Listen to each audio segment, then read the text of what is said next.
Nous voulons établir la libre circulation de l'information.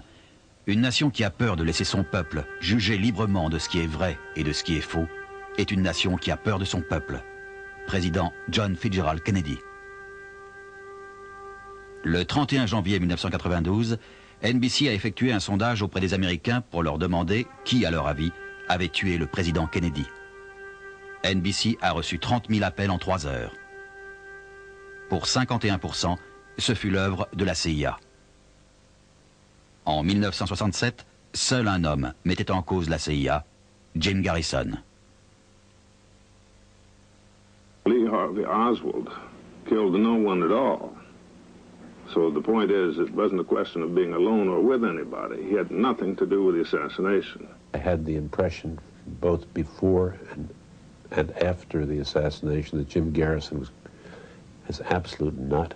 John Kennedy was killed by a major force. The simplest way to describe it is a Central Intelligence Agency.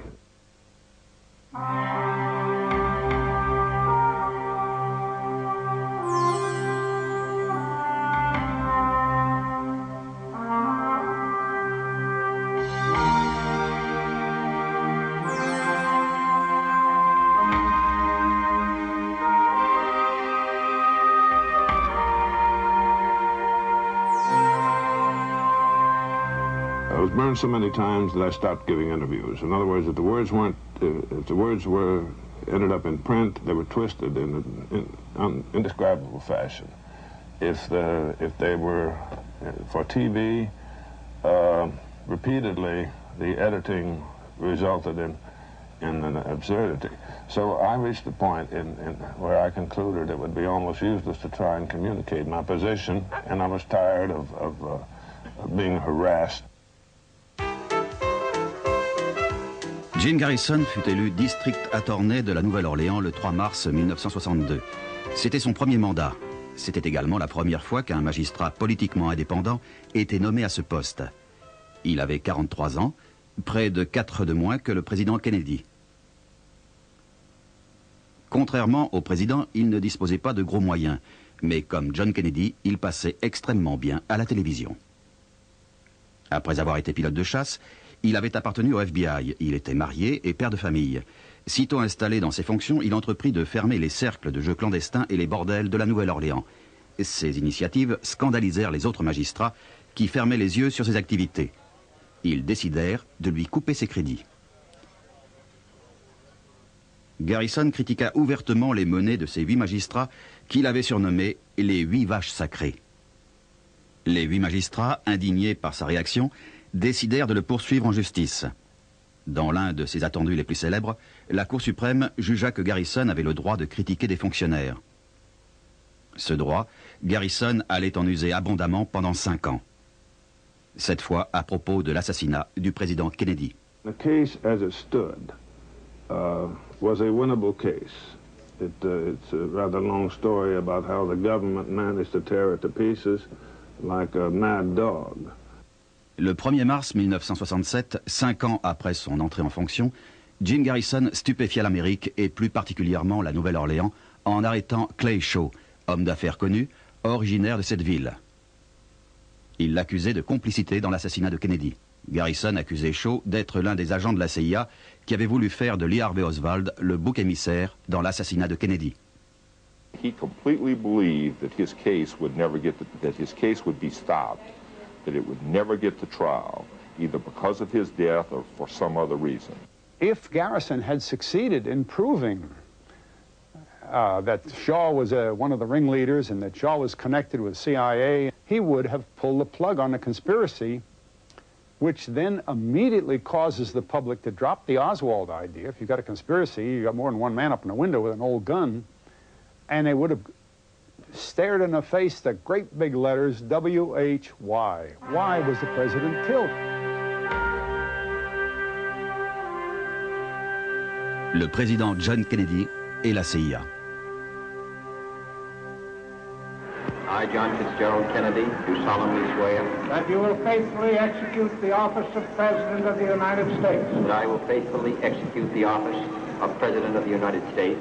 En janvier 1961, John Fitzgerald Kennedy est intronisé 35e président des États-Unis par Earl Warren, président de la Cour suprême. John Kennedy succède au président Eisenhower. Il hérite d'une politique étrangère qui va lui valoir l'hostilité de la hiérarchie militaire et de la CIA.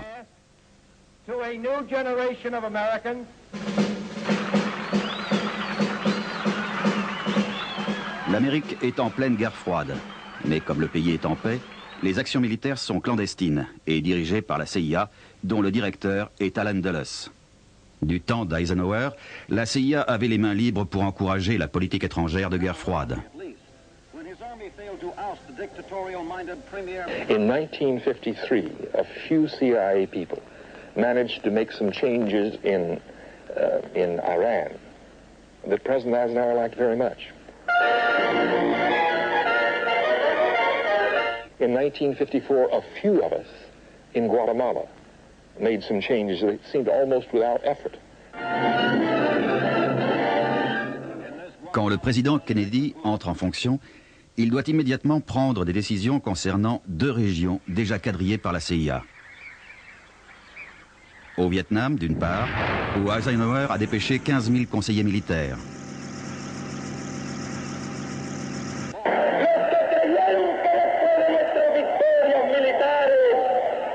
À Cuba, de l'autre, où la CIA a mis au point une opération destinée à renverser Fidel Castro. First, I want to say that there will not be, under any conditions, be an intervention in Cuba by United States Armed Forces. Kennedy est réticent, mais la CIA parvient à le convaincre que sa brigade anticastriste débarquée à la baie des Cochons provoquera un soulèvement populaire à Cuba et entraînera la chute de Fidel Castro.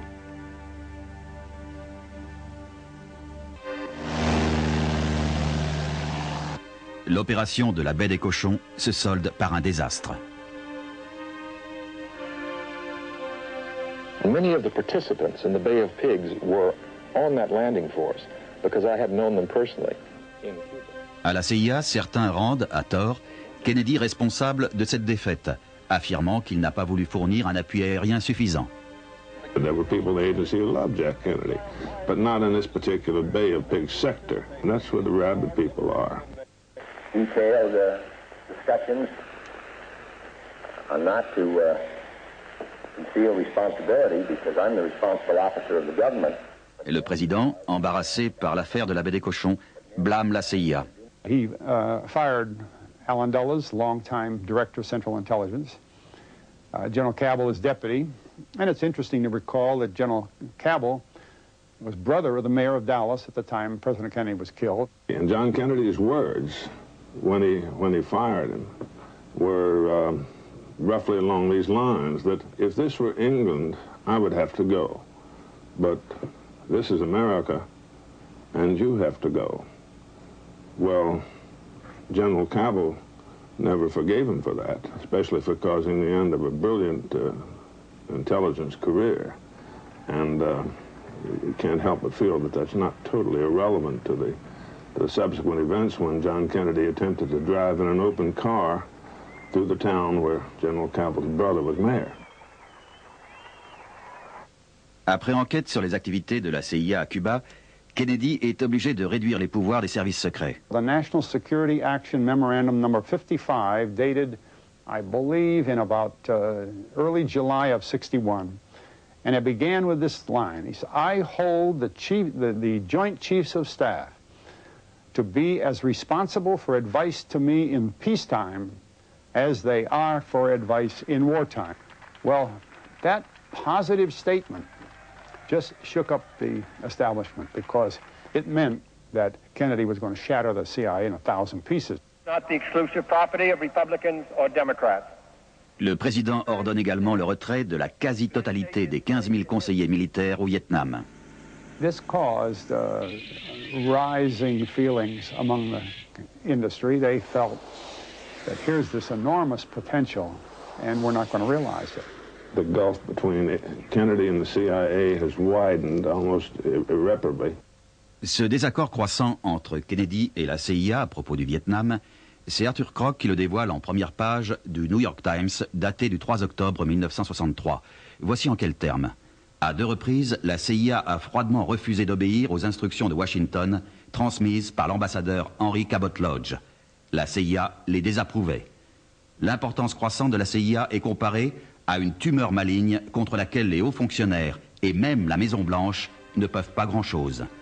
Si jamais les États-Unis sont victimes d'une tentative de putsch destinée à renverser le gouvernement, ce sera l'œuvre de la CIA.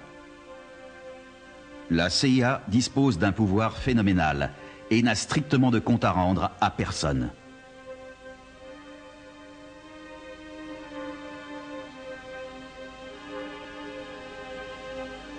There was no need for anybody to inform Lyndon Johnson of the assassination because it was not necessary to burden them with the knowledge because they would be available to serve the move into Southeast Asia in any case.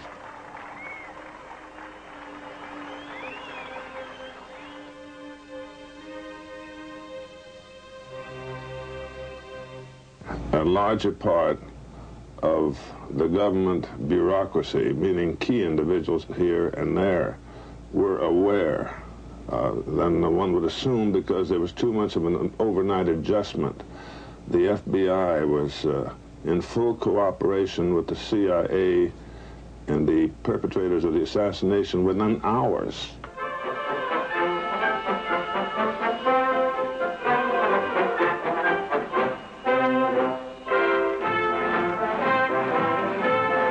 Although the president is running behind schedule, he pauses momentarily to shake a few hands.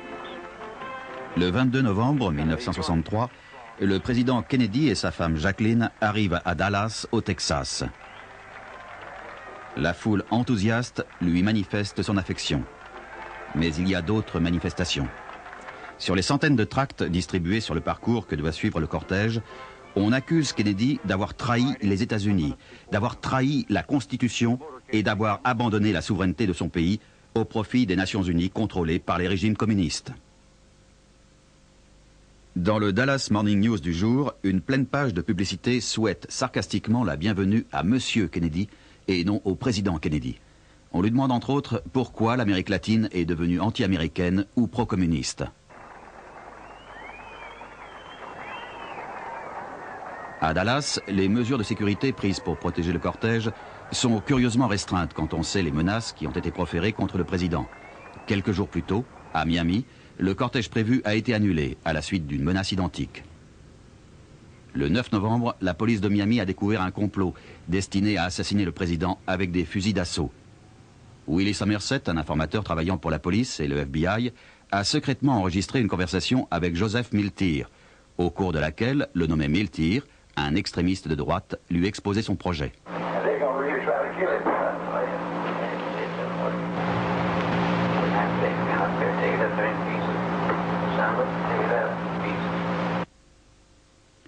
Interrogé par le FBI, Miltyr nie avoir proféré ces menaces. Il est relâché, mais la police de Miami annule le cortège prévu. Le 17 novembre, le FBI fait parvenir un câble à tous ses agents spéciaux concernés. En voici le contenu. Menace d'assassinat contre le président Kennedy à Dallas, 22 et 23 novembre.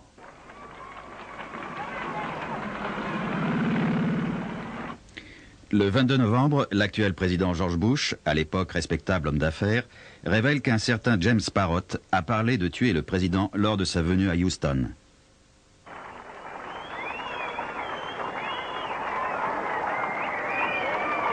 The assassination would not have been attempted without assurance that certain members of the Dallas police force were going to cooperate. I think it's fair to describe the assassination as essentially a no-risk operation. A couple hours before Kennedy was to arrive, the sheriff called us in, what I call the street people, the plainclothesmen, the detectives, and he instructed us that we were to stand out in front and in no way take part in the security of that motorcade, that we were merely spectators and nothing more.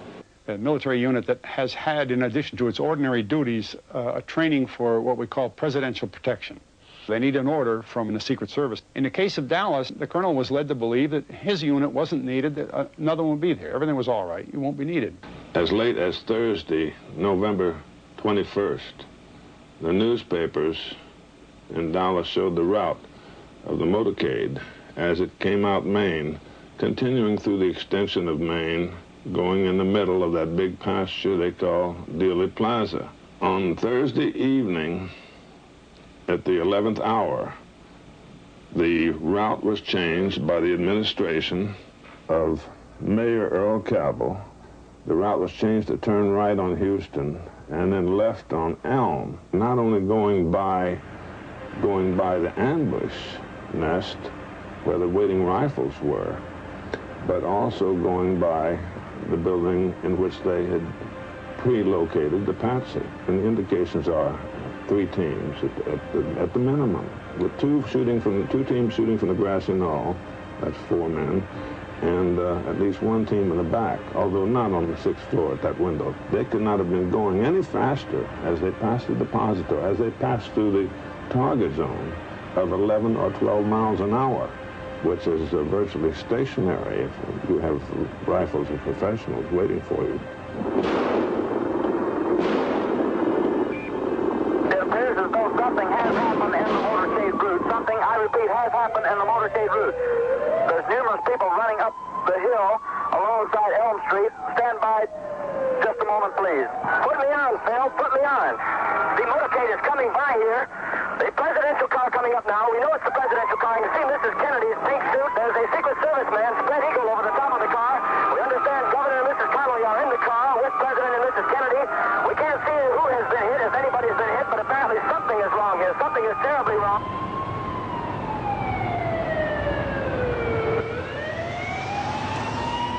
À l'hôpital Parkland, l'équipe médicale met tout en œuvre pour tenter de sauver la vie du président. Le docteur Perry lui insère un tube dans la trachée en utilisant la plaie provoquée par la balle qui lui a traversé la gorge. Le docteur Robert McClelland est celui qui a vu de plus près la blessure que le président avait au crâne. The wound was in the back part of the head and just about where I'm indicating here, and was probably involved in an area about that big around, and perhaps larger, but certainly no smaller than that. And a portion of the brain fell out onto the cart. Mrs. Kennedy behaved very admirably, I think. She certainly was in a state of shock, as would be expected. She was carrying a portion of his brain in one of her hands and gave it to one of the physicians. She was obviously much more comfortable staying inside and stayed there, in fact, until a priest arrived to administer the last rites. He died of a gunshot wound in the brain, of a bullet right through the head. John Kennedy was obviously shot from the front. Everybody knows it. Virtually everybody in Dealey Plaza rushed to the grassy knoll where they heard the sounds. They came from a fence between the book depository and the railroad track. From behind the overpass over there, triple overpass. Right over about 20 or 30 feet from the other end of that little picket fence. And it sounded like it came from the left and in front of us, towards the wooden fence. And there was a puff of smoke that came underneath the trees. We all four seen about the same thing as the shots. The smoke came from behind the hedge. And then as the cart got directly in front of us, well, a gunshot apparently from behind us hit the president side of the temple. Do you think the first gunshot came from behind you too?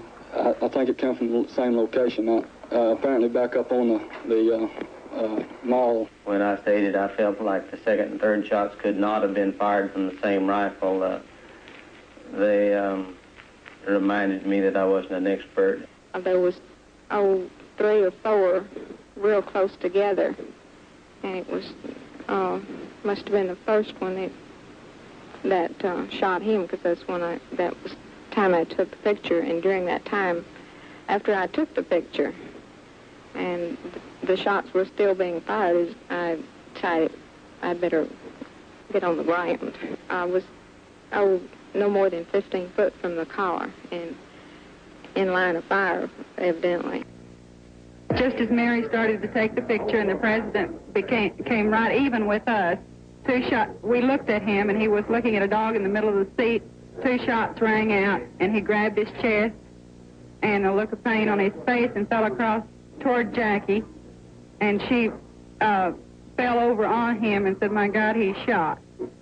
And there was an interval, and then 3 or 4 more shots rang out. By that time, the motorcade had sped away. In the vicinity of the 2 men, there was a flash of light, there was something which occurred which caught my eye in this immediate area on the embankment. Ed Hoffman, un sourd-muet qui se trouvait à proximité de la passerelle voisine, a très bien vu ce qui se passait derrière la palissade. A cigarette. He was smoking a cigarette. And then a little bit later, he saw more smoke, and he saw the man turn around, and he had a gun in his hand, or a rifle. Saw him turn. He turned towards the area where he was standing, and he saw him run and throw the gun to a man that was wearing a railroad uniform. And the man took the gun apart and put it in a bag behind the railroad controls, the box there. And then he was frightened. He knew something was going on. And he started waving for a police officer. He saw a security guard or a Secret Service. He wasn't sure what he was, but he was trying to get his attention and tell him what he had saw. And the man turned his gun towards him, and it frightened my father, so he left. D'autres témoins ont entendu des coups de feu provenant de derrière. Des photos prises immédiatement après l'attentat montrent un homme en civil qui ramasse une balle. D'autres indiquent un impact sur le trottoir, provoqué par une balle tirée depuis le dépôt de livres. James Stagg, qui se trouvait près du triple pont en aval de la limousine et face au dépôt de livres, a été touché par un fragment de plomb ou de béton. On découvre ensuite un impact de balle dans le tableau de bord de la limousine présidentielle, ainsi qu'une étoile dans le pare-brise. Billy Argas, le motard d'escorte qui se trouvait à l'arrière gauche de la limousine présidentielle, a été éclaboussé par le sang et par des fragments de cerveau du président. Un autre photographe surprend Jack Ruby sur les lieux de l'attentat. Près de 20 arrestations se succèdent après l'attentat. Seuls 3 sont consignés. Eugene Hale Brading, the high-level courier for the mafia, who was arrested at the scene under the name of Jim Braden and interviewed by the FBI, then turned loose. Attention all squad. Attention all squad.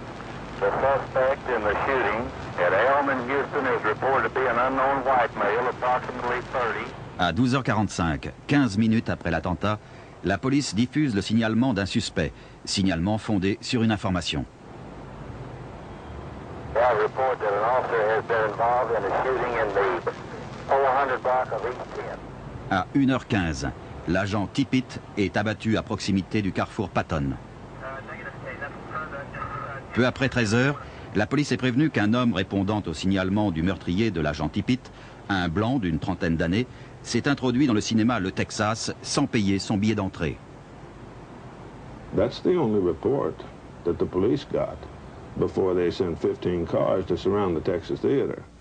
And even though the Dallas police have an admirable concern for the protection of property, they usually would have held back a few police cars in reserve, even for a type of criminal who would go into the theater without a ticket.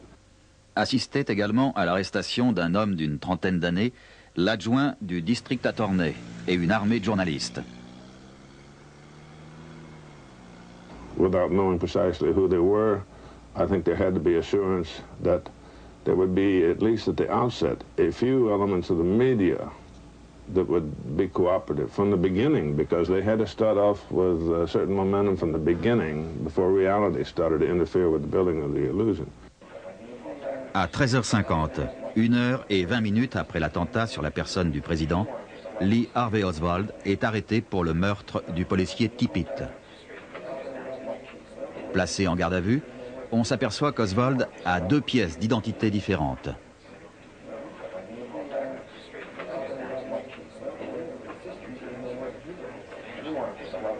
Full name is Lee Harvey Oswald, O-S-W-A-L-D.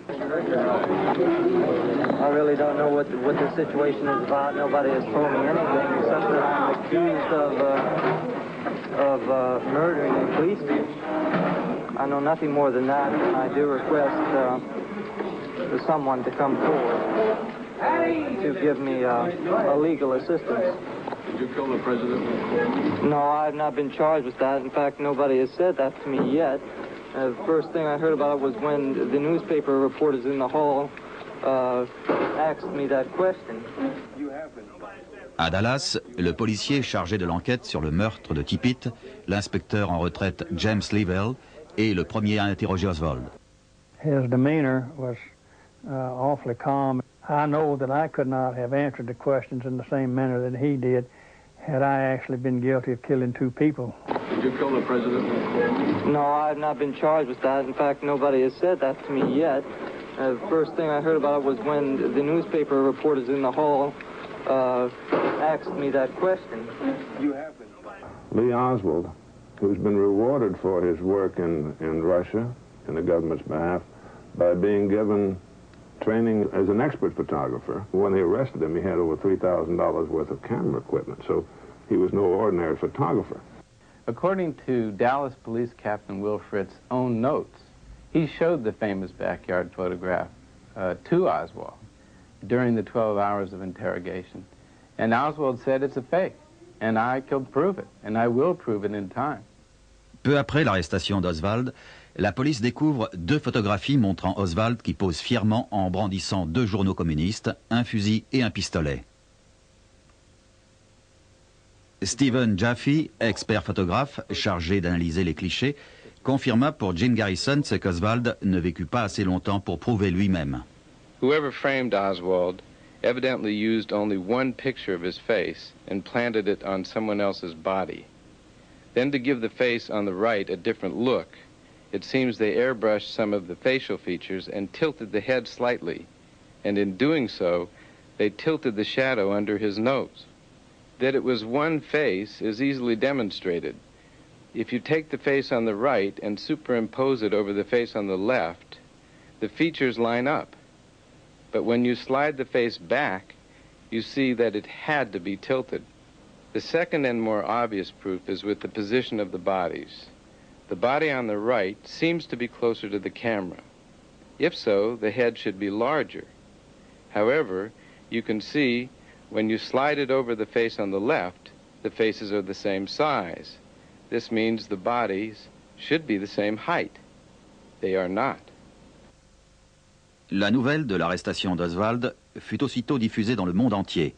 Fletcher Pouty se trouvait alors en Nouvelle-Zélande. About noontime, we bought the paper. One thing I noticed clearly was the New Zealand paper had a full biographical story of this Lee Harvey Oswald. Well, on that day, he was I believe in a T-shirt or a polo shirt, but certainly not a business suit. Now, this was on the 23rd of November there, and I understand the time differences and all that. You couldn't gather that much information on a relatively random 24-year-old boy. Somebody had written the story about Oswald before he ever shot the president. Just had to be. Oswald, in the late fall of '62 and a little bit into '63, had lived at 602 Elsbeth. Okay, but that address never showed up on any of his applications or employment forms for the book depository. Colonel Jones with 4th Army Military Intelligence got a call from his people in Dallas, and they said they've got a suspect here, and his name is Alex J. Heidel. And Jones said he went to Military Intelligence files and looked up Alex J. Heidel and found it cross-referenced to Lee Harvey Oswald, and it gave his address as 605 Elsbeth. And what does all that mean? Army intelligence tipped off the Dallas police that the man they wanted was Lee Harvey Oswald. Juste avant l'arrestation d'Oswald, deux fusils différents avaient été découverts au 6e étage de l'immeuble servant de dépôt de manuels scolaires. Les policiers Roger Craig et Seymour Wiseman avaient trouvé un Mauser de calibre 7,65. And we weren't any more than 6 or 8 inches from the rifle, and stamped right on the barrel of the rifle was 7.65 Mauser. L'autre fusil trouvé sur place était un Mannlicher Carcano. On découvrit qu'il appartenait à un certain A.J. Heidel. pseudonyme d'Oswald. Quand on peut faire le lien entre cette arme et Oswald, le Mauser disparut. Roger Craig fut également l'un des premiers policiers à découvrir les douilles vides du Mannlicher Carcano, l'arme d'Oswald, qui, selon lui, après usage, avait été éjectée de façon peu ordinaire. Deputy Sheriff Luke Mooney was with me when we found the shells. We found 3 hulls beside the window on the 6th floor. They were lying 3 in a row, not more than an inch apart, all pointing in the same direction. And the paraffin test would show whether or not you fired a rifle. The results were available before the end of the day. They showed that Oswald had not fired a rifle. But the way that that was handled was it was announced to the world that the paraffin test showed that he had fired a rifle. Chief, we understand you have the results of the paraffin test which were made to determine whether Oswald had fired a weapon. Can you tell us what those tests show? I understand that it was positive. The fingerprints on the boxes added up to the fingerprints of a large number of policemen, one unidentified man, and no fingerprints of Lee Oswald. If we can put his prints on the rifle, I certainly would connect him with the rifle. Aussitôt après l'arrestation d'Oswald, bien que ce ne fut pas du ressort du FBI, Edgar Hoover vint sur place pour prendre l'affaire en main. In fact, I have a record in which Hoover said that even though he had no jurisdiction, he started the investigation before being told to. It never dawned on us until the last minute that they were going to take over the whole investigation. Same thing when they took the body away. They violated the laws of the state of Texas, and they had no jurisdiction over it. We in the police department here did not know he was in Dallas. I understand the FBI did know that he was in Dallas. The first law is cover the Bureau's ass, and the second is cover your own. This has been a joint effort by the Secret Service, the Federal Bureau of Investigation, the Dallas Police Department. Les témoins oculaires du meurtre de Tippit ne reconnurent pas l'assassin en voyant Oswald. Selon le journaliste Jim Mars, la présentation des suspects par la police fut plus que douteuse. Late in the evening of the day of the assassination, and everybody in the country had heard of the name Lee Harvey Oswald, and that the shots had come from the Texas School Book Depository. So can you imagine how fair the lineup was when Oswald has to step forward and say, I'm Lee Harvey Oswald, I work at the Texas School Book Depository. Would it have been hard to pick him out of that one? Not a chance. The lineups were a farce. We try to make it look as authentic as, make them look alike as much as possible. Same height, same weight, and so forth.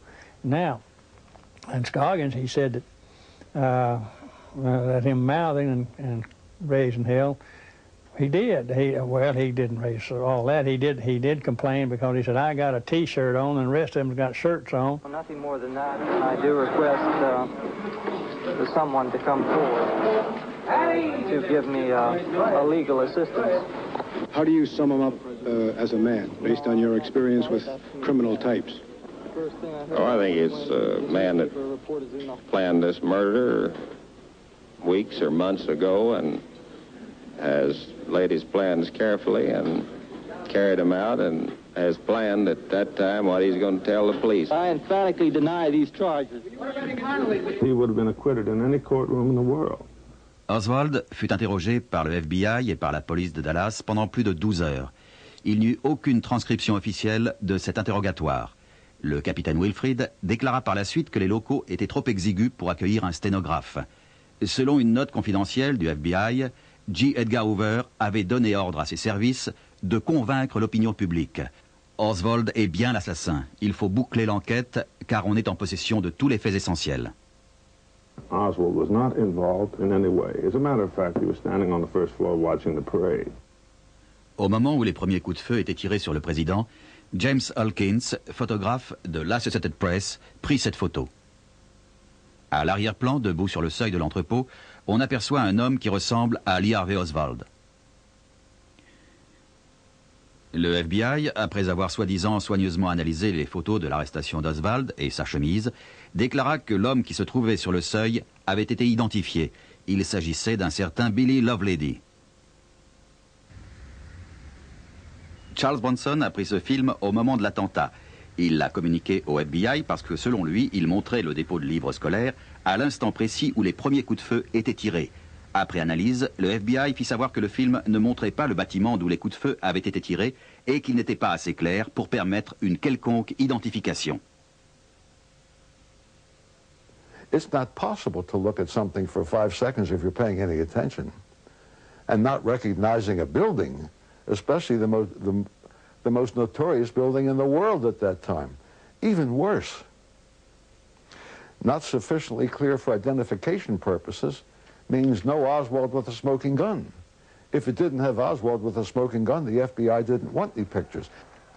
Le film le plus célèbre de l'attentat est celui d'Abraham Zapruder, qui montre le président au moment où il est tué. Surprise, le FBI a refusé le film sous le fallacieux prétexte qu'il n'avait aucune valeur de preuve. Le film de Zapruder devait être dissimulé au public jusqu'à ce que Jim Garrison exige qu'on le projette durant le procès de Clay Shaw. Toutefois, si le public ne put voir ce film immédiatement après l'attentat, il en entendit parler. 2 days after the assassination of President Kennedy, the bidding started on the Zapruder film in Abraham Zapruder's living room. Richard Stolley was bidding for Life magazine, and Dan Rather was bidding for CBS TV. CBS authorized him to go up as high as $10,000, and he bid the $10,000, and by the time Zapruder finished laughing, Rather grabbed his coat, ran out of there, ran down to CBS, and out of breath, on the air, started saying, "I've just seen the film of the assassination of President Kennedy." And he goes through this whole story, and he starts recalling what went on. He says, and as the president is struck in the head, he's thrown violently forward. Violently forward? No matter where you think the shots came from, I know of no person who has seen the Zapruder film at any time through the years who doesn't have the immediate impression that the most obvious thing outside of the explosion of the head is the fact that the president is thrown to the rear. Oswald is hustled through a doorway. Not committed any acts of violence. That he told anyone he planned to kill the president. He hasn't admitted killing the president to anyone. Lors d'une conférence de presse, le soir de l'attentat, le district attorney Wade déclara aux journalistes que Oswald était membre du comité Cuba Libre. Jack Ruby, le propriétaire de nightclub, corrigea les propos de Wade. Il s'agissait d'un comité intitulé « Loyauté pour Cuba ». The FBI was in full cooperation with the CIA and the perpetrators of the assassination within hours. Julianne Mercer on Saturday, the day after the assassination, is telling the FBI about how she saw Jack Ruby unload a young man with a rifle on the grassy knoll. By the next day, they had a photograph of one of the participants in the assassination. An additional day of freedom was allowed him, which would not have been allowed you, not allowed me. We would have been picked up within minutes for questioning. Right now, within minutes. He was never arrested until after he'd eliminated the patsy. He's been shot. He's been shot. Gordon Shanklin, responsable du bureau du FBI à Dallas, témoigna qu'il avait averti à temps la police de Dallas qu'un correspondant anonyme avait menacé d'assassiner Oswald. Came into the clerk that was operating the switchboard. The same call I later found out, or probably the same individual, called the sheriff's office. He called Billy Grammer the night before and warned him that they had to change their plans because we're going to kill him. Another anonymous caller, probably, again, Jack Ruby, called the FBI, warned them, too. So there was advance warnings that they better do something. Ruby didn't want to do this. He had been ordered to silence Oswald. He figured we'd arrest him, put him in jail, and he'd have to go before the grand jury, and the grand jury say, Jack, this is a bad thing that you've done, but since Oswald needed killing, well, we're going to let you go this time, but don't do it again. Ruby was one of those contract employees, is a way to describe him. He was not an agent. By the time he had finished doing some of the things that depended on him, like unloading the rifle with grassy knoll, he had also placed himself in a position where they had found another chore for him to do. It certainly was a shock to him, but it would have been, I suggest, it would have been presented to him along these lines.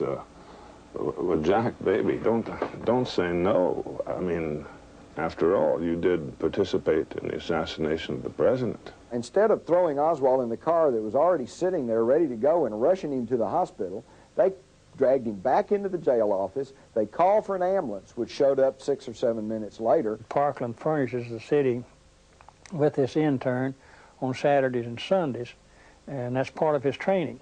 And so we knew he was there. He was only 40, 50 feet away, and he was summoned over there, and he did a quick examination and started some kind of respiratory work on him. Now, anyone with any sense, any knowledge of medicine knows that when somebody's gut shot or bleeding internally, you don't pump up and down on it. Oswald gave out with a moan and just kind of collapsed, and Oswald was dead before he ever even got to the hospital. Lee Harvey Oswald killed no one at all. So the point is, it wasn't a question of being alone or with anybody. He had nothing to do with the assassination. To answer it more fully, one of the functions of the Warren Commission was to conceal the fact that Lee Oswald was not involved, was conceal the fact that he was not involved in any way, and to make it appear as if he were involved. And they've been very successful so far in that objective.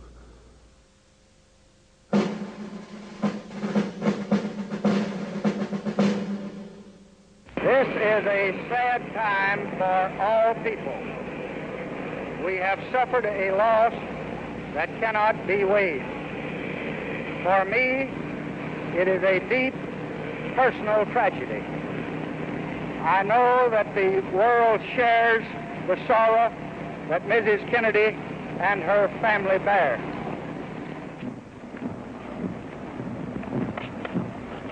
Down this avenue of sadness, they bring President John F. Kennedy, martyred hero, to lie in state under the great dome of the Capitol. Mrs. Kennedy comes forward with Caroline in a tableau that calls for no words. Its poignancy calls only for tears.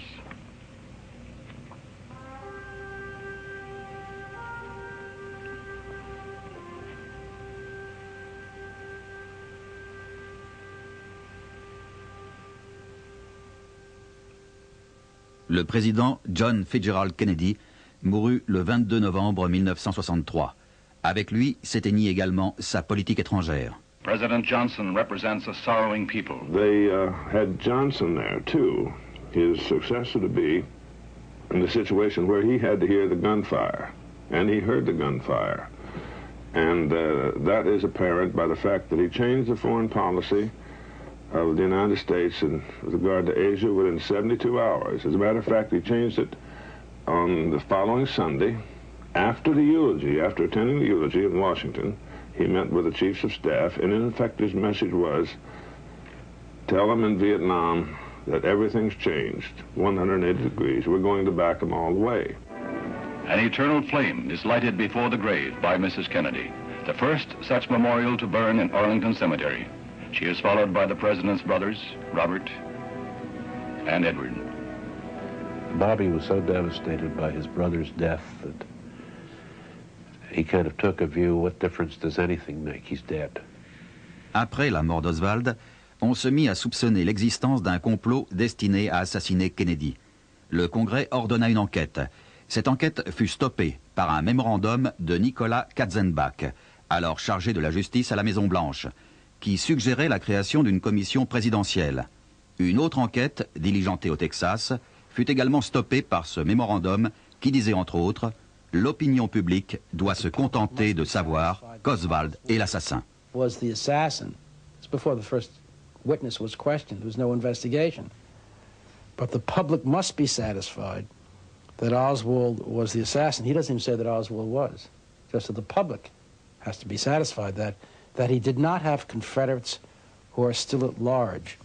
Selon Nicolas Katzenbach, le Texas n'était en aucun cas le lieu pour mener une enquête. Another investigation in Texas, which I thought was a terrible idea, because I had absolutely no confidence that the Attorney General would have the cooperation that one had to have. He didn't have the resources of the Bureau, of the CIA. And I also thought, with Lyndon Johnson coming from Texas, that was the worst possible. person to investigate, everybody would think that was totally under Lyndon Johnson's control. Katzenbach s'inquiétait du fait que certaines personnes puissent supposer que le président Johnson avait fait assassiner Kennedy. Fletcher Prouty déclara avoir vu une note personnelle de J. Edgar Hoover qui répondait, à la satisfaction de Prouty, à la question de savoir si, oui ou non, Johnson était impliqué. Hoover had lived across the street from Johnson for 19 years here in Washington.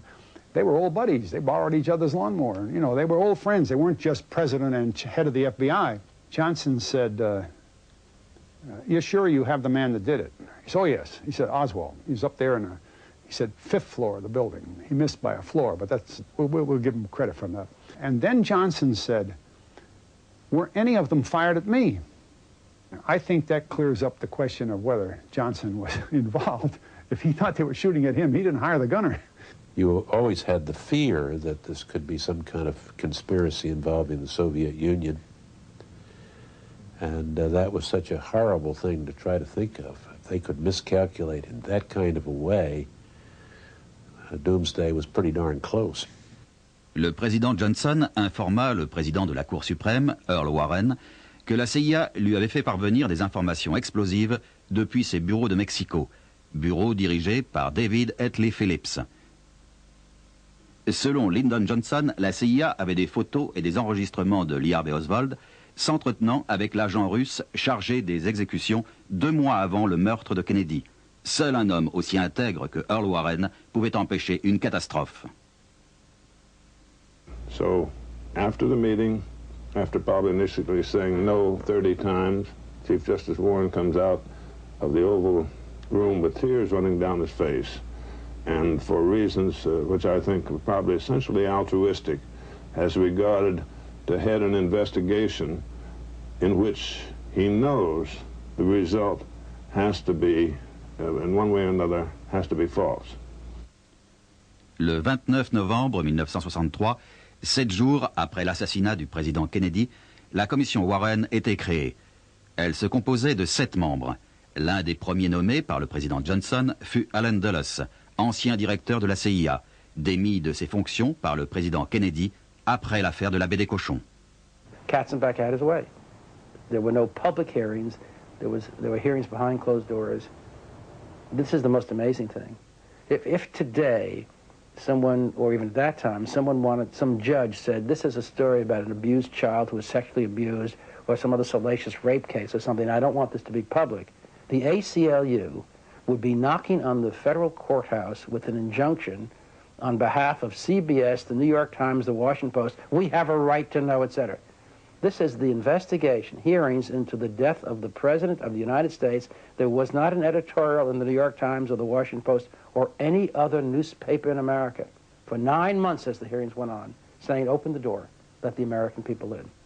Lors de sa première session, la commission dut prendre en compte une révélation embarrassante de Bill Alexander, district attorney de Dallas, qui avait été publiée par le Houston Post et selon laquelle Oswald servait d'indicateur au FBI. Dans son carnet d'adresse, au moment de son arrestation, figuraient le nom, le numéro de téléphone et le numéro de plaque de James Hosty, agent du FBI à Dallas. La page où figurait le numéro de téléphone de Hosty été déchirée quand le FBI remit le carnet d'adresse d'Oswald à la commission. La commission demanda à Hoover si Oswald avait servi d'informateur pour le FBI. Hoover répondit que non. La commission crut le directeur sur parole. Something has happened in the motorcade route. Something, I repeat, has happened in the motorcade route. There's numerous people running up the hill alongside Elm Street. Stand by just a moment, please. Put me on, Phil. Put me on. Au début de son enquête, la commission Warren eut 2 principaux problèmes à résoudre. Premièrement, le président avait été tué d'une balle dans le crâne. La commission disposait de radiographies et de photos des plaies crâniennes du président. Pourtant, la commission préféra s'en tenir à des schémas. You have no description of that head wound which is fatal in the 5 volumes of the FBI report? Cows will jump over the moon before you'll find it in the Warren report. Ce document du FBI prouve que 2 de ses agents assistaient à l'autopsie de Kennedy. On leur proposa les radios et les photos. Le FBI les refusa. Can you imagine anything more important than trying to solve a crime? Then the autopsy? The handling of the autopsy by the government indicates deception from the outset.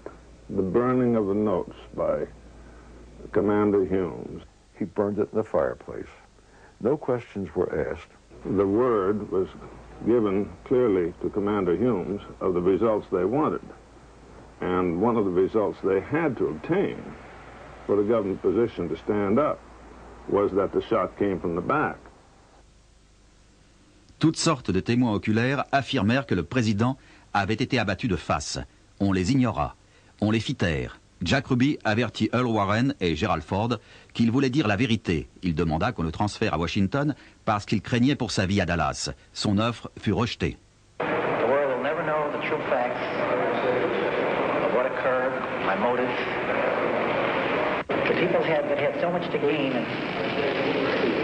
and had such an ulterior motive for putting the position I'm in will never let the true facts come above board to the world. Now, these people are in very high positions, Jack? Yes. He's been shot right up. Même après sa mort, Lee Harvey Oswald n'eut pas droit à un avocat. Mark Lane avait dirigé la campagne de Kennedy à New York en 1960. Choqué par l'arrestation bâclée de Lee Harvey Oswald et par le peu de preuves fournies par les autorités de Dallas, Mark Lane prit l'avion à ses frais pour Dallas, interrogea des témoins, des experts et écrivit un article sur ce qu'il avait trouvé.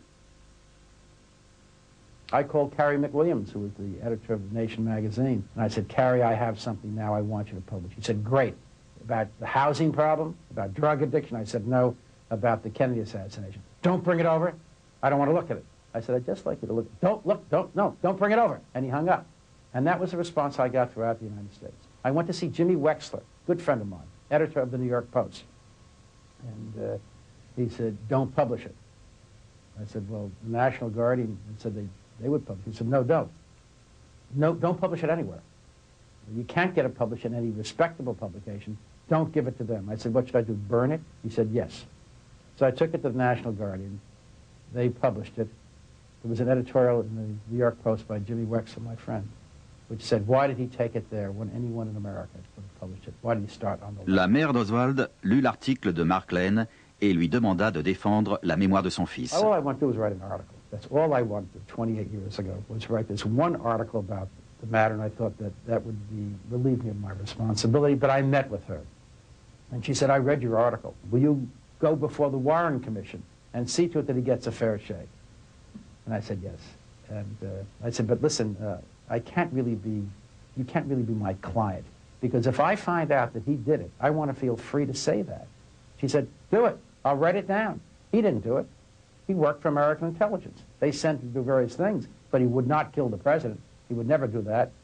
And so she signed a document saying I could conduct my own investigation and I could reveal whatever it is I want to reveal. À l'origine, Mark Lane fut invité à apparaître devant la commission en tant que conseil d'Oswald. Mais par la suite, elle changea d'avis. They called me as a witness. I guess because they found out I wasn't in Dealey Plaza on November 22nd, 1963, therefore I was eligible to testify before them. And what they were trying to do was to get me to tell them everything that I knew. And I said, but I'm here as a lawyer, not as a witness. I wasn't there. I can tell you what people said, but I want to present witnesses. They said no. I am convinced beyond any question of a doubt that the first shot that was fired did not hit me. Then I was hit. La position officielle du gouvernement était que Lee Harvey Oswald n'avait tiré que 3 balles en 5 secondes 6 dixièmes, depuis le 6e étage du dépôt de livres. L'une de ces balles, selon les schémas établis par la commission, avait atteint le président à la tête. Une autre l'avait manqué et avait touché James Stagg, qui se trouvait sous le pont. Autrement dit, pour étayer la thèse du gouvernement, il fallait qu'une seule de ces 3 balles, la pièce à conviction numéro 399, ait traversé le président Kennedy et le gouverneur John Connally.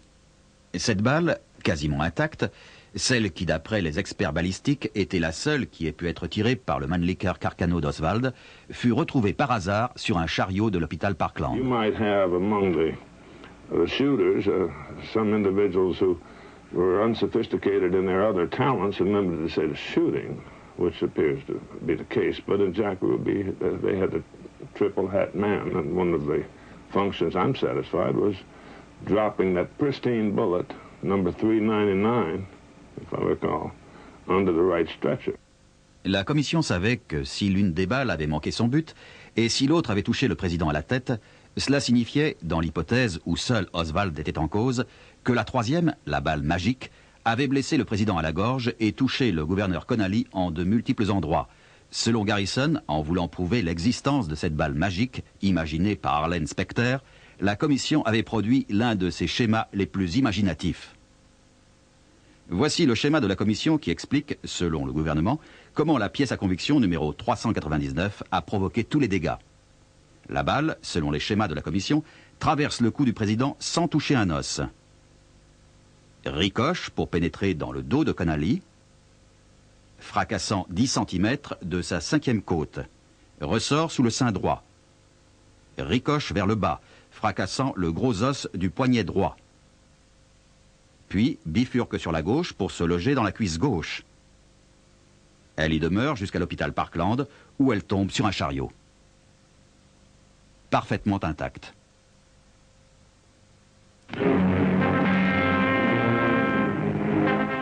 U.S. Chief Justice Earl Warren is the bearer of the sad epilogue. The report of the assassination of President John Fitzgerald Kennedy. Le 27 septembre 1964, 9 mois après le début des auditions, le rapport Warren était publié. Il prouvait qu'Oswald était le seul et unique coupable.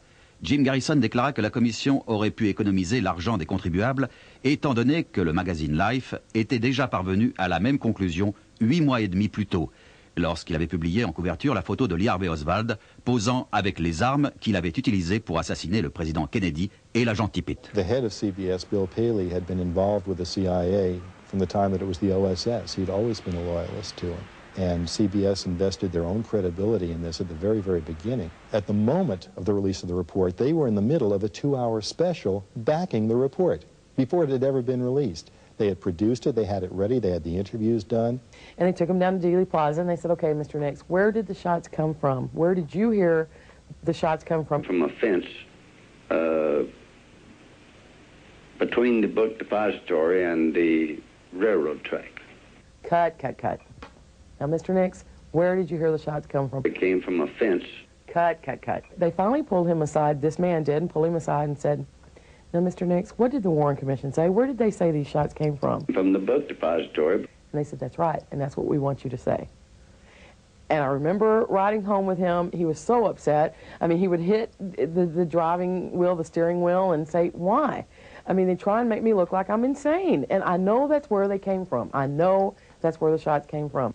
They didn't intend to publish the report. As Alan Dulles said, one of the top people running the investigation, the American people don't read. But as it turned out, some of us do.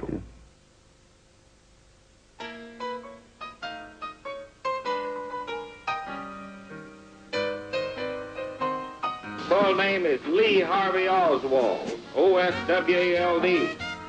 We had learned within days that Oswald spent the summer in New Orleans. I was still district attorney. So that meant I might have an obligation to look into it, because I should find out what he was doing in New Orleans. À la Nouvelle-Orléans, Oswald avait été interpellé pour troubles sur la voie publique. Il distribuait des tracts en faveur de loyauté pour Cuba. Par la suite, il était passé à la télévision pour faire l'apologie de ses convictions marxistes. These then are the differences between an outright communist country and countries which adhere to leftist or Marxist principles. In your work with the Fair Play for Cuba Committee, what are you advocating? Oswald, soi-disant sympathisant castriste, travaillait pour le compte de Guy Bannister, un des plus farouches anticommunistes de la Nouvelle-Orléans. Bannister, après avoir dirigé le bureau du FBI à Chicago, était devenu détective privé. Un nommé David Ferry, autre anticommuniste fanatique affilié à la CIA, fréquentait assidûment Bannister. Jack Martin, un employé de Bannister, confia à Garrison que Ferry avait quitté son domicile lors d'un violent orage l'après-midi de l'attentat pour se rendre en voiture à Houston d'abord et à Galveston ensuite. Interrogé par Garrison en 1963, Ferry déclara ne pas connaître Oswald et affirma qu'il s'était rendu à Houston pour faire du patin à glace. Garrison remit Ferry au FBI qui le relâcha en lui faisant ses excuses. Au cours des 3 ans qui suivirent, Garrison oublia Ferry. Jamais durant cette période, Garrison, ancien militaire respectueux de l'autorité et de la hiérarchie, n'eut l'idée de remettre en question les conclusions du rapport Warren. Jusqu'au jour où, par hasard, il eut une conversation avec le sénateur Russell Long. Celui-ci lui fit part de ses doutes sur l'honnêteté du rapport Warren. I recall my reply almost exactly. I think I said something in a state of surprise that, are you suggesting that there really was something more to it, that there might be a cover-up by the government? And his words were along the line of, well, that's a mild way to put it. Cette conversation inopinée avec le sénateur Long fut à l'origine de l'un des procès les plus terribles et les plus spectaculaires de toute l'histoire de la Nouvelle-Orléans. Tout commença le jour où, après avoir commandé en 3 exemplaires les 26 volumes du rapport Warren, Garrison en entreprit la lecture. We had a copy in the car, we had a copy in the office and at his home. And I'd pick him up in the morning, you know, he had a volume with him, read it in the automobile, in the office, at night taking him home. You know, weekends and Sundays and holidays, that's all he did. And I'll say this, he just about knew that 26 volume verbatim. To show you how cosmically irrelevant the Warren Report is for the most part, to hide those little rare pieces of relevance. One of the exhibits is classified in the front as a study of the teeth of Jack Ruby's mother. Even if Jack Ruby had intended to bite Oswald to death, that still would not have been relevant.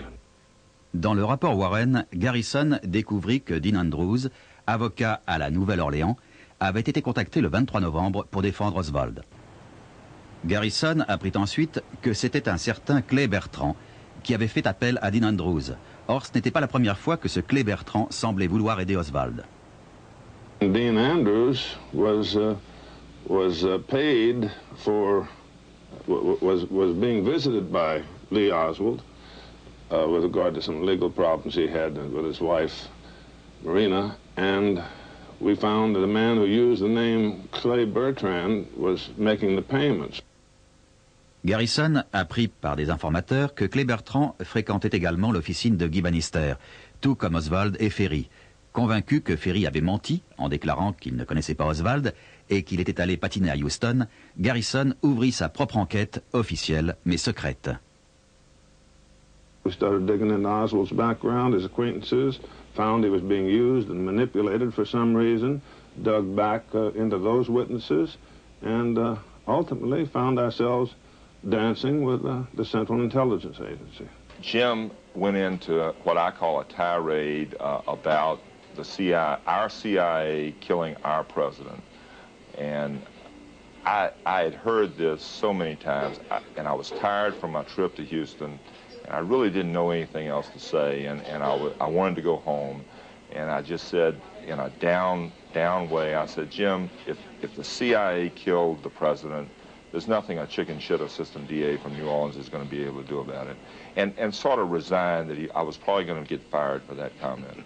And he started laughing in his wonderful laugh, and then looked at me and said, there's probably nothing a chicken shit DA is going to be able to do about it either. I thought, you know, like most investigation, you know, within a couple of months, it would come to a conclusion.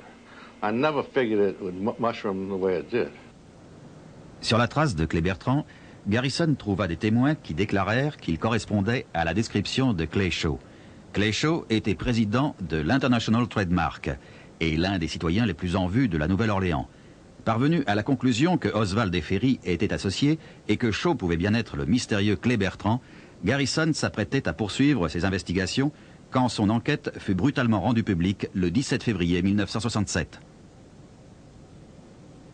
There is no question in my mind, but what there will be in time, arrests of individuals following our investigation. And there is no question in my mind, but what in time to come there will be charges and there will be convictions based on the charges. David Ferry avertit la presse que Garrison l'avait effectivement interrogé. Ensuite, il appela Lou Ivan. Dave called my house, and my wife answered the phone and wanted to talk to me. And he's highly excited. You know, he's got on the phone with him, and he's scared for his life. I told them about a summer of '63 that I had gone up to Dave Ferry's apartment, which was Louisiana. Lorsqu'il lut ce qu'on disait de Ferry et d'un complot visant à assassiner Kennedy, Perry Russo, jeune courtier en assurance qui allait devenir le témoin numéro 1 de Garrison, fit son apparition.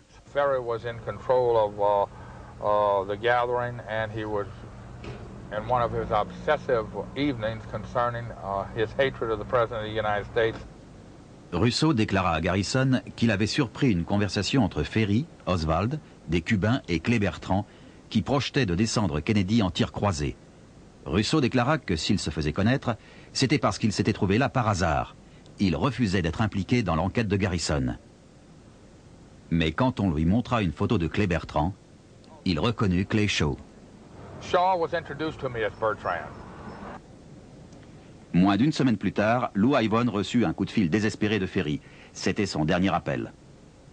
So they're just hold still. I'll be right over. Got a hold of Jim, and we made arrangements to put him in the old Fontainebleau. Lou Ivan demeura avec Ferry au Fontainebleau jusqu'à une heure avancée de la nuit. Ferry lui avoua que Oswald, Bannister et Clay Shaw appartenaient tous à la CIA. Lou Ivan quitta Ferry vers 4 heures du matin. And then, of course, the next thing we found, we got a call that he was dead in his apartment on Louisiana Avenue. And it reads as follows: to leave this life is for me a sweet prospect. Ferry avait laissé des notes pour expliquer son suicide. Garrison comprit qu'il fallait rapidement arrêter Clay Shaw. Sinon, il risquait de trouver d'autres suicidés sur son chemin. Le 1er mars 1967, Clay Shaw fut placé en garde à vue pour conspiration dans l'assassinat du président Kennedy. There were marble statues of penises on his dresser. There were whips and chains in his closet. And there were hooks and beams with handprints next to them. And there were also leather straps in his bedroom that could very conceivably be used to tie a person's hands to those hooks. What they were looking for was any documents that would link these parties together. Dans le carnet d'adresse de Shaw, Garrison trouva un numéro de boîte postale correspondant à celui qui figurait sur le carnet d'adresse d'Oswald. Quand Clay Shaw fut arrêté le 1er mars 1967, personne, en dehors des collaborateurs de Garrison, ne savait qu'on cherchait également Clay Bertrand. Never released to the public. Nobody knew that, and no police officer knew about a Clay Bertrand. Lou Ivan déclara que lorsqu'on prit les empreintes digitales de Clay Shaw, Aliosus Abigorst, le policier chargé de le faire, demanda à Shaw s'il utilisait des pseudonymes. Clay Shaw répondit « Oui, Clay Bertrand ». Shaw was one of the secret supervisors of Oswald. Selon Garrison, Shaw devait fabriquer une identité pour Oswald qui deviendrait le parfait bouc émissaire.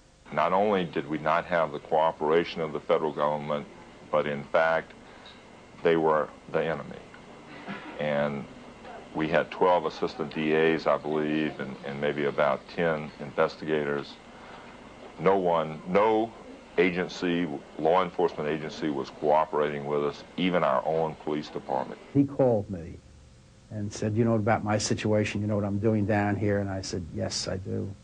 And he said, would you come down and just take a look at us, at what we're doing down here? And I said, sure. And I had a one-year lease for this place at Stanford University. I canceled it in 15 minutes. Selon la juridiction en vigueur en Louisiane, Garrison aurait pu inculper Shaw lui-même. Mais pour prouver qu'il protégeait les droits de Shaw et pour se couvrir en cas d'appel, Garrison traduisit d'abord Shaw devant un grand jury. Après l'audience, le grand jury se prononça pour l'inculpation. He went through a grand jury, but I have to say it was a grand jury that he had in his pocket. Pour se prémunir et protéger davantage les droits de Clay Shaw, Garrison sollicita une audience préliminaire devant 3 juges. L'avocat de Shaw tenta de s'appuyer sur les conclusions du rapport Warren. Les juges réfutèrent l'argument. Selon eux, ce rapport n'était qu'un simple oui-dire. Well, I'm the lawyer who tried to introduce it, and that is, That is accurate. L'inculpation de Clay fut donc très rapide à obtenir, mais il fallut 2 ans pour le faire comparaître en justice. The news media's reaction to Garrison, I attributed to their feelings towards Shaw initially. But then it became directed in a very bitter fashion towards Garrison, as though he were, there was something sinister about Jim Garrison, something dangerously sinister. They think our efforts to objectify our witness are something sinister, when we just don't have time to fool with it. So we give lie detectors now to witnesses we think are lying. De Washington parvint une surprenante déclaration du procureur général Ramsey Clark, affirmant que Clay Shaw avait déjà été lavé par la justice de tout soupçon de complicité dans l'assassinat. Étant donné que le nom de Shaw ne figurait pas dans le rapport Warren, certains journalistes demandèrent comment il se faisait qu'on ait enquêté sur son compte. Un assistant de Ramsey Clark répondit que le procureur s'était trompé. They had substantial data by that time because we had. Clay Shaw, for example, had been with the Central Intelligence Agency ever since he was with the Mississippi River Shipping Company. Avant le procès de Shaw, Garrison fut conforté dans sa thèse lorsque l'avocat Dean Andrews fut inculpé pour faux témoignage. Il avait menti en affirmant sous serment que Clay Shaw n'était pas Clay Bertrand. And that was a very important conviction, but that's never mentioned. We got no help from the FBI or any records that we were trying to get, investigative records, which ordinarily we would have gotten. Got no help at all. Garrison would have gladly stepped back and turned everything he had, including manpower, over to any legitimate federal authority that wanted to continue that investigation. Des documents secrets du FBI révélèrent que Bill Alford avait raison. L'éditorialiste Jack Anderson, pourtant téléguidé par la CIA, quitta la Nouvelle-Orléans convaincu que Garrison était dans le vrai. Garrison offrit au FBI de reprendre l'affaire. Il essuya un refus. In the preparation for the trial of Clay Shaw by the district attorney's office, was the feeling in the district attorney's office that the case would never get to trial anyway. Either because of his death or for some other reason. We had 2 men assigned to Jim around the clock when all these threats were coming, from morning till night. We were a close family, and my mother made sure that even though they had policemen and they would bring us to school and all, it wasn't any scary situation or anything, because we were a close family. We used to kind of play with the police officer. He's more of a companion. Yeah, it was great. Than, you know, kind of a sign that something was wrong or we should be worried about something. You know, it's just one of those things where you grow up that way, that's the way you think. It doesn't seem that peculiar or different. When you got bored playing with one of the other kids, they had this adult who was there, or so we thought, to entertain us, not to protect us. One day, Mom decided, I guess, to get us all out of the house and said that we were going to go to the store because she was going to bake a cake. And on the way there, I guess in the rearview mirror, she picked up that an FBI car had picked her up, and so she kind of made it like a game. She was trying to lose them, but every corner we turned, they turned. It's like, lose them, Mom, lose them, but I don't think she ever did. I'm not a person inclined to be unduly fearful, but if somebody is removed as I am from normally from the reach of people in the killing business, if I reached the point of where I was concerned about the possibility of that happening, you can just visualize the concern of people at a less protected level. I was digging up some information, actually, for Jim Garrison and Penn Jones, Jr. of Midlothian. I was digging up some information that they wanted, you know, in Dallas. Mm-hmm. And I parked my car on the side of the street, and I wanted to get this information. And when I came back and cranked up my car, it blew up. L'ex-officier de police Roger Craig fut hospitalisé pendant 2 mois. Plus tard, on apprit qu'il s'était suicidé avec une carabine. I don't like to go into that because they have families and everything else, but we lost a few witnesses by physical reasons, just like Dallas did. Anybody that would approach him, he would bring him on board. And he was one of our biggest security leaks in the office. Jim himself. You know, it's sad to say, without him knowing it. One man, as I remarked recently to Mark Lane had me wondering why he always carried such a large briefcase. And it was almost as big as a suitcase. And I realize now the reason he was carrying such a large briefcase was he could take home more of our documents every day. We had people that was brought aboard that later on we found that they wasn't working for the interest of the investigation or for Jim.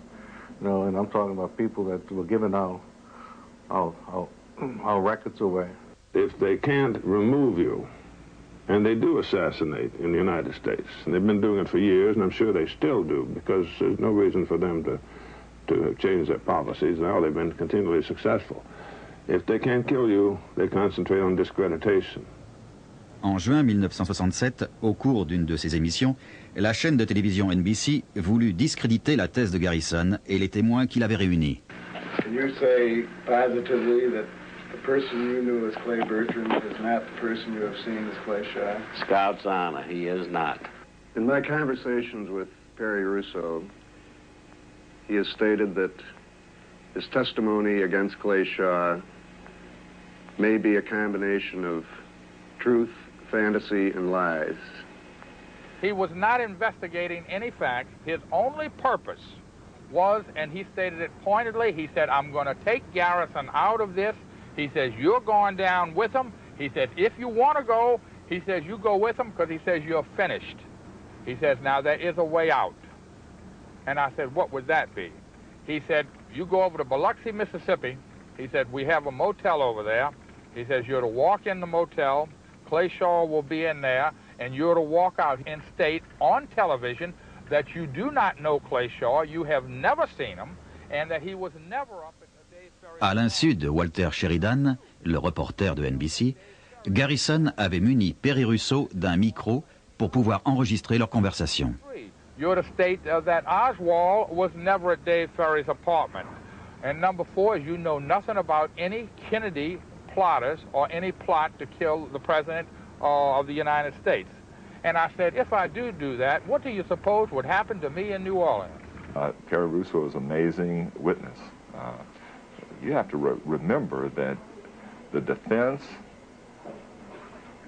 and the federal government and anyone interested in destroying Jim Garrison's case had 2 years to work on Perry Raymond Russo. So I said, I wouldn't be able to even live in New Orleans. He says, what state are you interested in living in? And I was caught off guard by this, and so I said, I've always been interested in California. He said, what city? I said, I don't know. L.A., Los Angeles. I said, it's always been the city of dreams. They were working on one of our main witnesses, Perry Russo, offered him a job in an insurance company in California. I didn't go to Biloxi because what Walter Sheridan was asking me to do was an absolute lie. Shaw was there, Ferry was there, Oswald was there. Garrison, subsequent to this, indicted him for tampering and obstructing justice. Of course, that indictment fell in federal court. He never went to trial. They didn't want to just discredit Jim Garrison. They wanted him destroyed. What's that? You say that you are an American citizen and you want to see the autopsy x-rays and you want to see these hundreds of documents that... La commission fédérale considéra que l'émission de NBC était faussée et ordonna à la chaîne d'octroyer une demi-heure de droit de réponse à Garrison. What's the matter with you? Can't you take the word of these honorable men who've looked into it for you? Suite à une intervention de l'humoriste Mort Saul sur NBC, Garrison fit une seconde apparition sur la chaîne. So then he came out. He said, what are you doing these days, Mort? And Mort said, I'm an investigator for Jim Garrison. Oh, really? I mean, he was floored, although he just heard that 2 hours before. And he said, yeah. And then he said, we've uncovered a lot of interesting things. Johnny, why don't you ever have Jim Garrison as a guest on the show? At that point, there was an ovation from the audience. And Johnny sort of quieted him down and said, well, I'd like to if they will allow me to do that. Garrison se montrait parfois impatient et grossier avec la presse. Mark Lane et Mort Saul décidèrent de le faire répéter. Mort and I will be Johnny Carson. We'll ask you the tough questions. And you just remain really calm. He said, I can do that, Mark. I said, okay, fine. Is it true you got a mental discharge from the Air Force? Those fucking guys, asked me the fucking question, got up and started running around the room. I said, well, this is the problem, gentlemen. So we went over and over it. And then he felt he was prepared. We had a lot easier job preparing Jim than they had preparing Johnny. Jim won the day, and Jim got tremendous applause from the audience, obviously, and it was the first time that the American people heard that kind of an allegation made on network television. Le 22 janvier 1969, près de 2 ans après son arrestation, Clay Shaw comparut en justice pour avoir conspiré contre la vie du président Kennedy. We knew he would commit perjury. While we felt we would win the first case, we knew that he had to lie about his associations with Oswald and Ferry, and that's where we had our strongest witnesses. Garrison voulut faire comparaître Alan Dulles et Richard Helms de la CIA afin de les interroger sur les liens qui unissaient Oswald et Shaw à la CIA.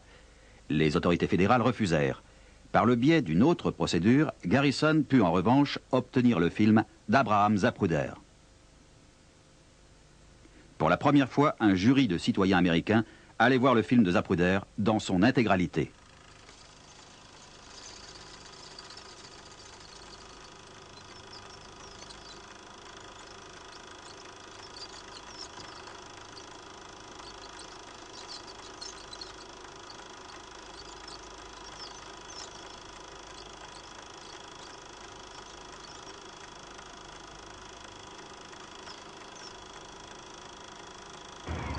All any intelligent person, even a child, has to do is look at the Zapruder film.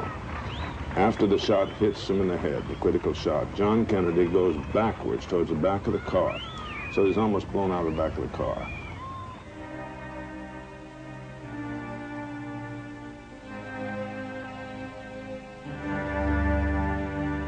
John Kennedy was obviously shot from the front. Everybody knows it, and especially the government. There was a great feeling of depression among the news media. I'm talking about this established news media, because Garrison had pierced the bubble of which the news media had encased the case in. Le film était très convaincant. Les témoins de Garrison également. Pourtant, l'un d'eux, Charles Spicer, empêcha Garrison de gagner son procès.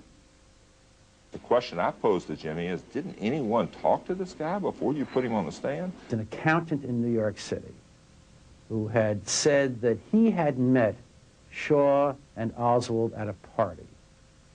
We had no idea that he had this sort of background or would admit to this sort of background. On cross-examination, this accountant testified that when his daughter came back to him from Louisiana, instead of saying, "Hello, darling," he brought her into the room in his apartment and fingerprinted her, and then checked the fingerprints against those on file to make sure it was really his own daughter, and that the government had not substituted a duplicate for her. The jury heard this, and this was the end. I have always felt that he was one of those plants. The case had been destroyed by calling that one witness. I did go to the Hall of Records in Louisiana and found out that that building had, at the time this gentleman said he met Shaw and Oswald there, been owned by Clay Shaw. Autre surprise, le juge Haggerty n'autorisa pas le policier Aliosus Abigorst à témoigner que lors de son arrestation, Clay Shaw avait reconnu utiliser le pseudonyme de Clay Bertrand. Le 1er mars 1969, le jury acquitta Clay Shaw. Lors d'un sondage ultérieur, la plupart des jurés estimèrent qu'il y avait eu complot pour assassiner Kennedy, mais que les preuves étaient insuffisantes pour affirmer que Clay Shaw y avait été mêlé. Shaw avait déclaré sous serment qu'il ne connaissait ni Oswald ni Ferry. Garrison tenta de le poursuivre pour faux témoignage. In a move which is, I still think, highly illegal and probably unprecedented, the local federal courts gave an order that we could not prosecute him. Reasons are still obscure, but they blocked the prosecution, and it would have been an absolute certainty of conviction. We think of the Scopes case today as a great victory. Clarence Darrow lost that case. Quelques années après le procès, une photo parut montrant 3 hommes lors d'une soirée. C'était David Ferry, Clay Shaw et Lee Harvey Oswald. If you had it to do over again, would you launch another investigation? Yes, I would have to, because once you know that something was hidden, once you know what happened, then you have no choice. Les notables et les médias firent campagne pour que Garrison démissionne. Il fut réélu. Comme Garrison était toujours en mesure de poursuivre sa tâche, ce fut le gouvernement qui le poursuivit. Hounded, harassed by a variety of government assets and agencies. The FBI, for example. He was prosecuted himself on 2 separate occasions after the trial of Clay Shaw. Once he was charged with accepting a bribe. In essence, he not only won that case and was totally exonerated, but it was nevertheless the springboard for the next case, which basically was that he failed to report income and pay income tax on the bribe which he had never received, and he won that case as well. L'incroyable pression qu'on fit peser sur Garrison pendant 2 ans provoqua des problèmes dans le couple. Jim et sa femme Liz divorcèrent. There were pressures that my wife felt, and so each one of us had to end up being an entirely different person, although she was relatively easy to live with, a very sweet person. So, but I think it was a weight on the scale, certainly. My mother has always wanted just a close family, you know, a normal family life for her kids, and there was no way that a normal family could exist in that situation. But I'm sure it put a lot of pressure on it. But as to say that that was the exact or the only reason, I don't know. Trop occupé dans le privé pour défendre son poste de magistrat, Garrison échoua dans son 3e mandat. Il exerça 3 ans dans le privé, écrivit un roman, fut élu à la 4e cour d'appel de Louisiane, puis réélu pour un second mandat.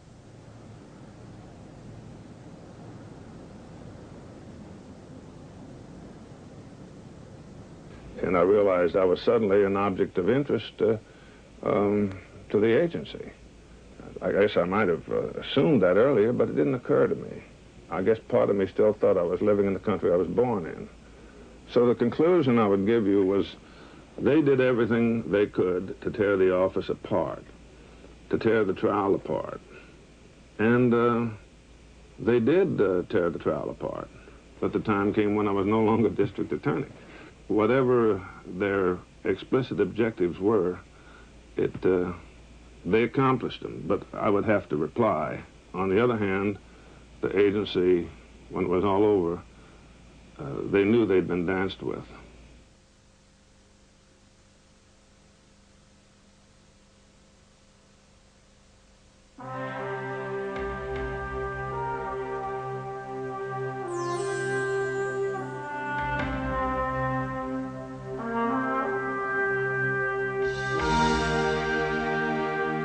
Le 18 juillet 1979, le comité restreint de la Chambre des représentants fit connaître ses conclusions.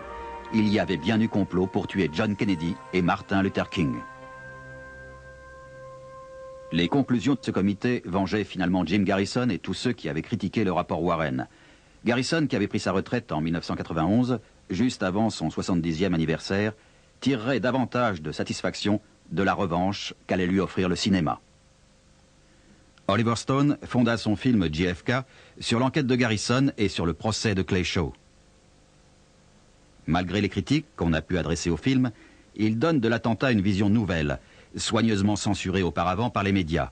Il apportait également espoir et réconfort aux enfants de Jim Garrison.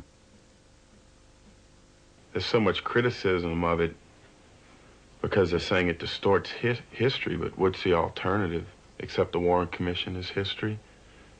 I hope it succeeds in at least letting people know that something wasn't right and they should be more skeptical of what their government tells them and what they read in the papers. I wish I could say in heroic words that yes, I would do it again, but actually what the investigation cost me, a magnificent office which took years to build up, and a tremendous amount of emotional involvement, not unrelated to my personal concern about what happened to John Kennedy and what was obviously happening to America. I'd say that I don't know if I would do it again because of the emotional price I paid.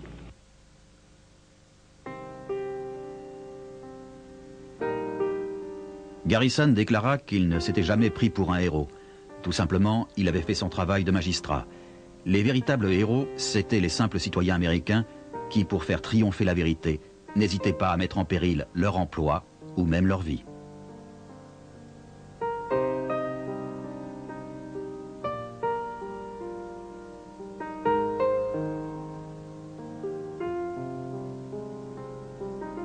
Dans un de ses ouvrages, Garrison a écrit que dans cette tragédie américaine, la véritable ironie, c'est que dans un pays qui, aujourd'hui enfin, désire entendre la vérité sur l'assassinat de Kennedy, il ne reste plus qu'un témoin oculaire en vie.